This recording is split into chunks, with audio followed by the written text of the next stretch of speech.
Next economic thinker வந்து Mahatma Gandhi. Father of our nation. காந்தியின் economics based on ethical foundation base பண்ணி தான் அவரோடது இருக்கும். நன்னரி 1921 அவர் எழுதுகிற புக்கில் பார்த்தீங்கன்னா economics that hurt the moral wellbeing. யாரை காயப்படுத்தினா இண்டிவிஜுவல் ஆர் நேஷன்ஸ், ஒரு நாட்டோட இல்லைன்னா ஒரு இண்டிவிஜுவலோட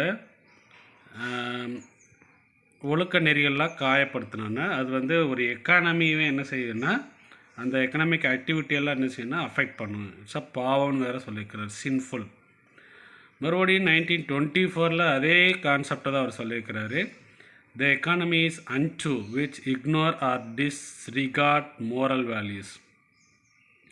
எத்திக்கல் வேல்யூஸ் எல்லாம் மறந்துட்டோன்னா அது எக்கானமி என்ன வாங்கினா மதிப்பில்லாததாக மாற்றிடும். Salient features of Gandhian economic thought.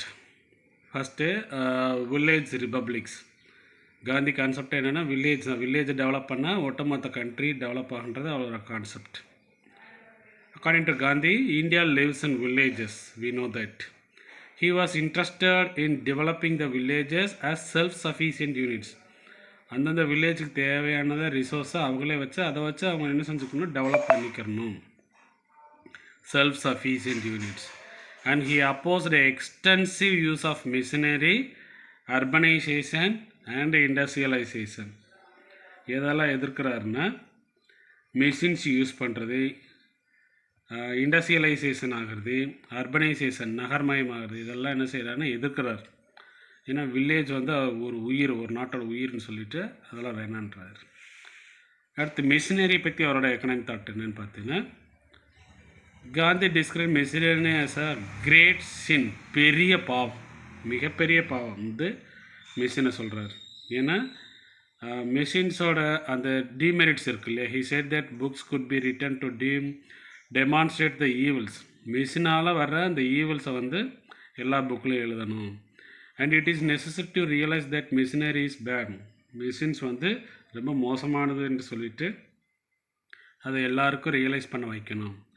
Instead of welcoming machines as boon, நம்ம வந்து மெஷின் நிறைய இம்போர்ட் பண்ணிலாம் ப்ரொடக்ஷன்ஸ்க்கு யூஸ் பண்ணுறோம் இல்லையா, அது வந்து நமக்கு வரம் இல்லை, அது வந்து பாவம் அப்படின்னு சொல்லி சொல்கிறாரு. We should look up on it is an evil. அப்படி நம்ம மெஷின்ஸே எல்லா இடத்துலையும் யூஸ் பண்ணோன்னா அந்த ஹியூமன் திங்ஸ்க்கான அந்த லைஃப் இருக்கும் இல்லையா, அது வந்து முடிஞ்சு போயிடும் அப்படின்னு சொல்லி மெஷினை பற்றியான எக்கனாமிக் தாட் வந்து காந்திக்கு இருந்திருக்கு. மெஷின்ஸே வேணான்றார். அப்புறம் இண்டஸ்ட்ரியலைசேஷன். மெஷின்ஸே வேணான்ற போது இண்டஸ்ட்ரியில் அப்படி தான் சொல்கிறார். Gandhi consider industrialisation as a curse on mankind. மனுஷனுக்கு அது ஒரு சாபக்கேடு அப்படின்றார். He thought industrialism depended entirely on a country's capacity to exploit. ஒரு நாட்டில் இருக்க எல்லா ரிசோர்ஸஸையும் என்ன செஞ்சுருவாங்க, எக்ஸ்ப்ளாய்டேஷன் சுரண்டுறதுக்கு இந்த இண்டஸ்ட்ரியலிசம் ஒரு வழியாக ஆரம்பிச்சிடும். அதனால் இண்டஸ்ட்ரீஸை வேணான்றார். And decentralisation. He advocated decentralised economy. Productions இருந்தாலும் அந்த ப்ரொடக்ஷன் வந்து எல்லா இடத்துலையுமே டீசென்ட்ரலைஸ் ஸ்ப்ரெட்டாக இருக்கணும். அது ஒவ்வொரு வீட்லேயும் ப்ரொடக்ஷன் நடக்கணும். அப்போ வில்லேஜ் எல்லாமே ப்ரொடக்ஷன் பிளேஸாக மாறும் அப்படின்ட்டு. And village Sarvodaya. According to Gandhi, real India was to be found in village and not in towns or cities. வேறு எங்கேயுமே அதை பார்க்க முடியாது. So he suggested that development of self sufficient and self depend villages. Villages வந்து என்ன செஞ்சுருக்கணும், self sufficient, அவங்களுக்கு தேவையான resource எல்லாம் அவங்களே க்ரியேட் பண்ணியிருக்கணும். அவங்களே என்ன செஞ்சுருக்கணும், எல்லாமே வச்சுருக்கிற மாதிரி இருக்கணும். அடுத்து பிரெட் லேபர் அப்படின்னா உடல் உழைப்பு, body work. Gandhi realise the dignity of human labour.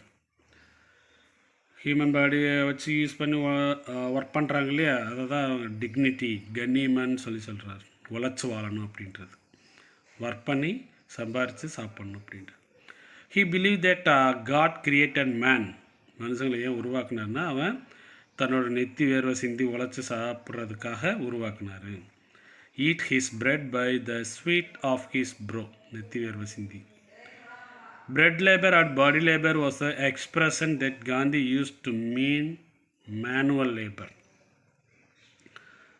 மனுஷ உழைப்பு தான் உடல் உழைப்பு தான் அப்படின்னு சொல்லிட்டு காந்தி என்ன செய்கிறாரு,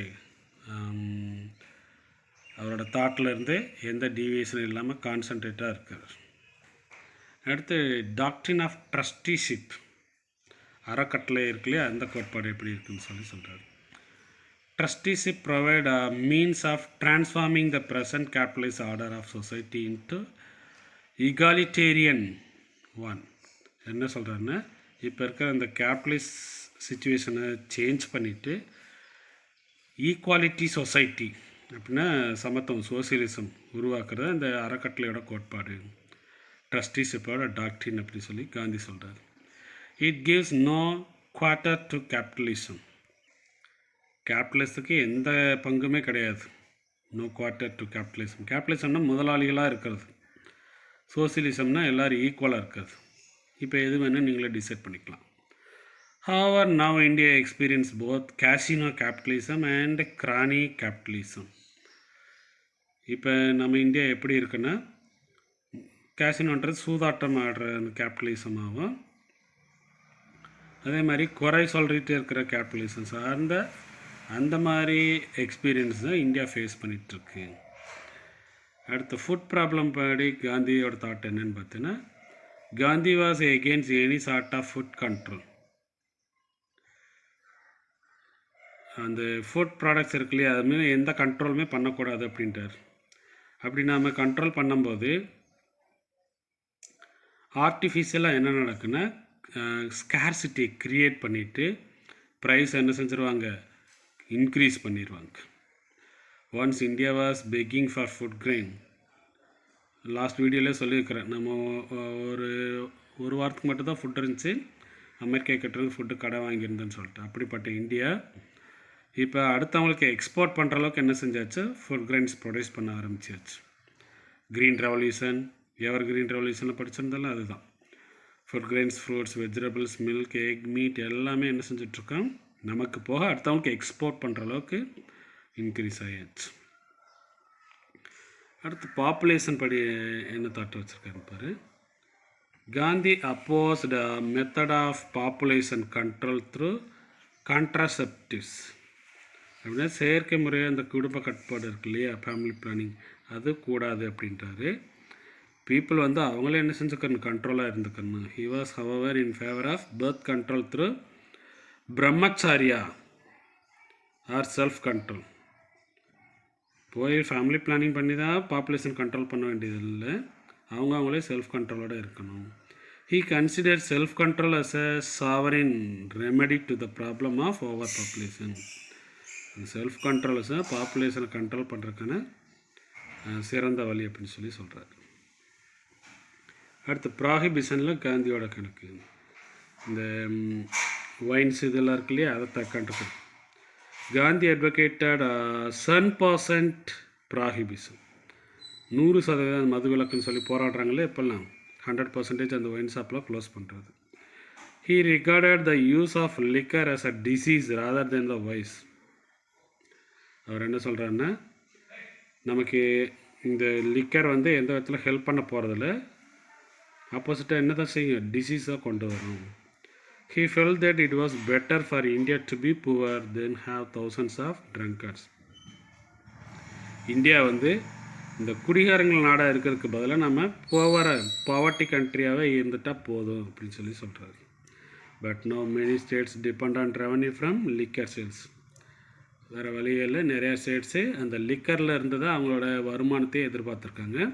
எஸ்பெஷலி தமிழ்நாட்டில் கூட நிறைய வருமானம், அந்த தீபாவளிக்கு கூட 410 crores அளவுக்கு அந்த லிக்கர் சேல்ஸ் ஆகிருக்கு 2 days. அடுத்து Jawaharlal Nehru. He was one of the chief builder of modern India, was the first prime minister of independent India, and he was there in the post till in 1964. அவர் சாகிற வரையும் prime minister இறந்துட்டார், first prime minister of India independent ஆகும்போது. And he was a great patriot, தேசப்பற்று, thinker, statement, அரசியல்வாதியாக இருந்திருக்காரு. And his views on economic and social problems are found in the innumerable speeches he made and in the books he wrote. அவரோட புக்கில் அவரோட ஸ்பீச்சஸில் அந்த freedom, social ப்ராப்ளம்ஸை பற்றி, economic social problem பற்றி நிறைய பேசியிருக்கிறார். ஃபஸ்ட்டு அவரோட டெமோக்ரஸி அண்ட் செக்யூரலிசத்தை பற்றி என்ன சொல்லியிருக்கிறான்னு பார்க்கலாம். Jawaharlal Nehru was a firm believer in democracy. It is strong. Democracy மேலே அவ்வளோ நம்பிக்கை அவருக்கு.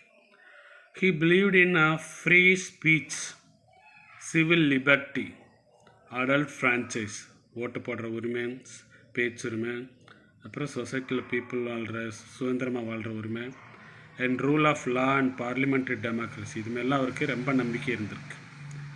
And secularism is another signal contribution of Nehru to India.